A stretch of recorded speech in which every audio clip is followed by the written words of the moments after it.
भाई रोज लटका करो, हाइट बढ़ जाएगी। दौड़ लगाया करो यार, लंबे हो जाओगे। ऐसे तो तुमको कोई लड़की मिलने से रही। बचपन में मुझे ऐसे बहुत से मशवरे मिले जिनमें हाइट को लेकर मेरा खूब मजाक उड़ता था। जिस रफ्तार से मेरे हम उम्र साथी मुझसे लंबे होते जा रहे थे, वैसे वैसे ये मजाक लेवल 2 और लेवल 3 क्रॉस कर रहा था। इन सब की वजह से हालत ये हो चली थी कि मुझे अपने लंबे दोस्तों के साथ चलने खड़े होने में भी शर्म आने लगी थी। सबसे ज़्यादा बुरा तब लगता जब स्कूल के ग्राउंड में होने वाली प्रेयर के दौरान मुझे लाइन में करीब करीब सबसे आगे खड़े कर दिया जाता। मैं दिल से बैक बेंचर हूँ, लेकिन कम हाइट की वजह से मुझे आगे बैठा दिया जाता, खड़ा कर दिया जाता। इस तरह की फीलिंग्स वाला मैं अकेला लड़का नहीं था। मेरे कई साथी भी शॉर्ट हाइट की वजह से होने वाले कॉम्प्लेक्स से परेशान थे।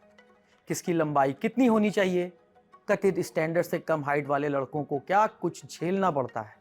लड़कों के लिए टॉल, डार्क और हैंडसम होना खूबसूरती की परिभाषा कैसे बन गया, आज बात इसी पर होगी।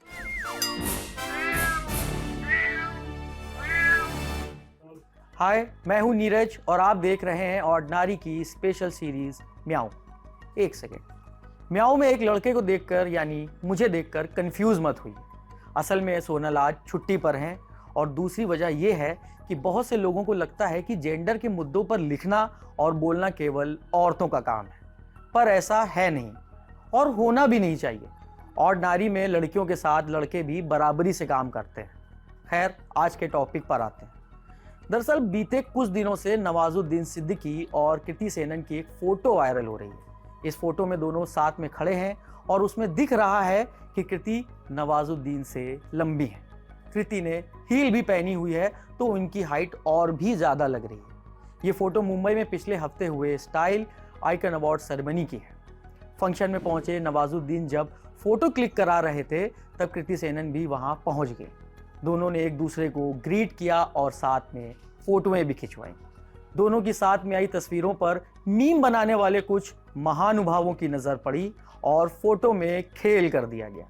कई मीम्स में कृति और नवाजुद्दीन की हाइट के अंतर को ज्यादा बढ़ाकर पेश किया गया, यानी एडिटेड फोटो में कृति नवाजुद्दीन से बहुत ज्यादा लंबी लग रही थी। फेक तस्वीर वायरल तो हुई और उस पर खूब मीम्स भी बने। अब मीम्स यूनिवर्सिटी का ये एक सैंपल देखिए जिसमें लिखा है reason why guys don't like heels, मतलब इस वजह से लड़के हील्स पसंद नहीं करते। वायरल तस्वीर पर मीम्स तो बने ही, एक से एक कमेंट्स भी इस पर खूब आए। एक फेसबुक यूजर ने कृति सेनन के बारे में लिखा, सीढ़ी लगानी पड़ेगी। दूसरे फेसबुक यूजर ने लिखा, it seems Nawaz need to wear heels, मतलब ऐसा लगता है कि नवाज को हील्स पहनने की जरूरत है। नवाजुद्दीन अकेले नहीं है जिन्हें हाइट की वजह से ट्रोल किया जा रहा हो। हाइट को लेकर सलमान और आमिर खान के बारे में भी ऐसी बातें की जाती रही हैं।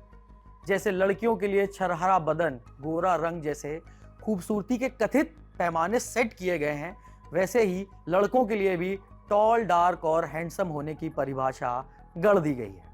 मैंने अपने आसपास खुद महसूस किया है कि कम लंबाई वाले लड़कों को चिढ़ाने के लिए लोग तरह तरह के नामों तक का इस्तेमाल करते हैं। इस मुद्दे पर हमने अपने न्यूज रूम के कुछ मेल एम्प्लॉय से बात कर हाइट को लेकर उनके एक्सपीरियंस जाने हैं। सुनिए। हाइट को लेकर हमें स्कूल से कॉलेज और कॉलेज से ऑफिस तक आज तक सुनने को मिलता है। जैसे मैं और पंकज साथ घूमते हैं, कभी एक कलीग है मेरे ऑफिस में ही, तो हमें साथ देख के लोग बोलते हैं कि लंबू और छोटू जा रहे हैं। उसके अलावा स्कूल में भी ऐसा होता था कि हमें असेंबली में सबसे आगे, मुझे सबसे असेंबली में सबसे आगे खड़ा किया जाता था कि हाइट छोटी है इसलिए। लंबे होने में भी बहुत मुसीबत है। जैसे अभी पंकज ने मुझको कहा, हाथ ऐसा रखा है, मुंडी ऊपर मत ले जाना वरना कैमरे के फ्रेम से बाहर चले जाओगे। चलो ये तो टेक्निकल चीज़ है, इसके अलावा भी बहुत सुनना पड़ता है। अगर आप लंबे हो, आपको हमेशा ये कहा जाएगा कौन सी चक्की का आटा खाते हो, कहाँ का पानी पीते हो, इतने लंबे हो गए। जब मैं बचपन में ऐसा था, स्कूल में था, लंबे होने के साथ साथ मैं पतला भी था। उस टाइम पे आपको लोग लग्गी कहते हैं। फिर आप थोड़ा और बड़े होते हो, लग्गी मतलब जैसे कटिया फंसाते हैं वैसी चीज़। फिर आप ज़्यादा और लंबे होते हो तो ऐसे मजाक आपको सुनने पड़ते हैं कि इनसे तो मोहल्ले की आंटियाँ पंखा साफ़ करवाती होंगी। इस तरह की बातें सुनने को मिलती हैं। थोड़ा अश्लील जोक्स भी आते हैं, वो भी बहुत झेलने पड़ते हैं लंबे लोगों को। लेकिन मैं ये मानूंगा कि फिर भी लंबी वाली चीज़ को लोग वैसा मानते हैं, थोड़ा अच्छा मानते हैं। तो मजाक भी जो आपसे करेंगे वो इरिटेटिंग तो होंगे, लेकिन ऐसा नहीं होगा कि आपको नीचे दिखाया जा रहा है, क्योंकि ऑब्वियसली आप लंबे हो, पर फिर सुनना भरपूर पड़ता है। मतलब क्लास में जब लोग आप दोस्तों को कम जानते हैं, वो कैसा बिहेव करते हैं कैसा नहीं करते, तो एक चीज़ होती है ना, सब अपीयरेंस एक चीज़ होती है जिसको लेकर हम सबसे ज़्यादा चढ़ाते हैं लोगों को। तो अपीयरेंस में हाइट बहुत इंपॉर्टेंट पार्ट होता है। हम कभी कभी सोचते हैं कि यार वो नाटा है, वो लंबू है। अब जब आप धीरे धीरे बड़े होने लगते हैं तो वर्टिकली चैलेंज, हॉरिजॉन्टली चैलेंज, इस तरह की बातें करने लगते हैं, तो लगता है कि पॉलिटिकली करेक्ट है। अब लंबे बच्चे हमारी क्लास में जो आया करते थे कभी कभी क्लास में, तो हम लोग भी आपस दोस्तों में यही बोलते थे कि भाई साहब की बॉडी पहले आती है, सिर बाद में आता है। तो ये बताने के लिए कि भाई साहब बहुत ज़्यादा लंबे हैं। तो इस तरह का अनुभव बहुत आम है, हर किसी को झेलना पड़ता है। किसी इंसान की लंबाई बढ़ना बहुत हद तक अनुवांशिक कारणों पर भी निर्भर करता है। इसके अलावा भारत में मेडिकली तौर पर लड़कों और लड़कियों की एवरेज हाइट का क्या कोई पैरामीटर सेट किया गया है, और किसी इंसान की हाइट बढ़ने या ना बढ़ने के पीछे क्या कारण होते हैं, ये बात डॉक्टर अरविंद पुष्कर ने समझाने की कोशिश की है। सुनिए। भारत में लोगों की एक एवरेज हाइट जो है वो अगर मेल में देखी जाए तो 176 सेंटीमीटर के आसपास, और फीमेल में 163 सेंटीमीटर के आसपास एक एवरेज हाइट मानी जाती है। और क्या कारण है हाइट कम या ज़्यादा होने के, तो इसका 80% कारण जेनेटिकली, मतलब डीएनए का एक बहुत बड़ा 80% रोल आपके डीएनए का है, आपके हाइट के अंदर। आप अपने माँ बाप से कैसे जीन्स लेके आए हैं उसका काफ़ी कुछ रोल होता है। और इसके अलावा बहुत 2-3 कारण और हैं, जैसे न्यूट्रिशन है, हार्मोनल है, और एटमॉस्फेयर कैसा मेडिकल कंडीशन है, ये काफ़ी कुछ निर्भर करता है कि आपकी हाइट कम होगी या ज़्यादा होगी। लंबाई बढ़ाने को लेकर सोशल मीडिया पर तरह तरह के नुस्खे भी सुझाए जाते हैं। जैसे एक हफ्ते में 5 इंच लंबाई बढ़ाने का दावा किया जाता है। इन दावों में कितनी सच्चाई है? क्या एक उम्र के बाद लंबाई बढ़ाई जा सकती है? इस सवाल पर भी डॉक्टर अरविंद पुष्कर ने हमसे क्या कहा है, सुनिए। और इंटरनेट पे जो दावे किए जाते हैं कि 7 दिन के अंदर, 10 दिन में या 1 महीने में हाइट इतनी बढ़ाइए, तो ऐसा मेडिकली तो पॉसिबल नहीं है। और अगर कुछ मेडिसिन अगर कोई देते भी हैं तो मेडिसिन हो सकता है शरीर को नुकसान करें। आप इस बारे में जब भी कोई दवा लेनी हो या कोई राय लेनी हो तो आप एक क्वालिफाइड डॉक्टर से ही आप इसके बारे में राय लें। कोई भी शॉर्टकट हाइट बढ़ने का नहीं है।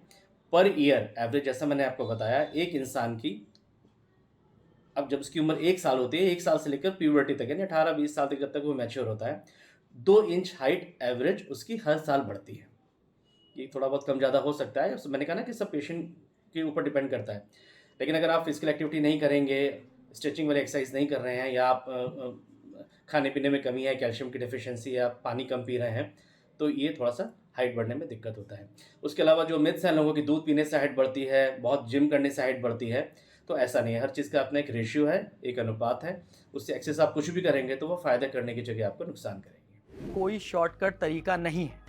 लोगों की फप्तियों और तानों से परेशान कई लोग हाइट बढ़ाने के लिए फिजूल के नुस्खों की तरफ भागने लगते हैं, पर उसके लिए तो आपने सुना ही है कि डॉक्टर क्या कह रहे हैं। रही बात टॉल, डार्क एंड हैंडसम की, तो इससे फर्क नहीं पड़ता कि आप दिखते कैसे हैं। फर्क इससे पड़ता है कि आप इंसान कैसे हैं, आप अपने काम में कैसे हैं, आप संवेदनशील हैं या नहीं। फिलहाल इस मुद्दे पर आपकी क्या राय है, कमेंट बॉक्स में हमें ज़रूर बताएं। कल नए टॉपिक के साथ मुलाकात होगी। शुक्रिया।